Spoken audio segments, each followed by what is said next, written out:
కన్న పెగుముడి ఓలే మన ఇరుముడి బంధమో కన్న కలలన్నీ నెరవేర్చే తండ్రి వైతివో రెప్పచాటు కన్నీళ్ళే కష్టాలను మోసెరో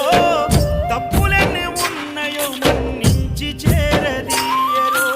ఓర్వలేదు కలికాలం నాయి పయనం ఆపలేదు పలికిన నోరారా శరణం కాళ్ళు కాలిపోయినా సీమునెత్తురొచ్చినా సల్ల సెమటలు వట్టి సొమ్మసిల్లినా కనిపిస్తే చాలు అంటూ ఆ కలిని మరిచిపోతూ అయ్యప్ప నిన్ను చూడందే కడుపు నిండదు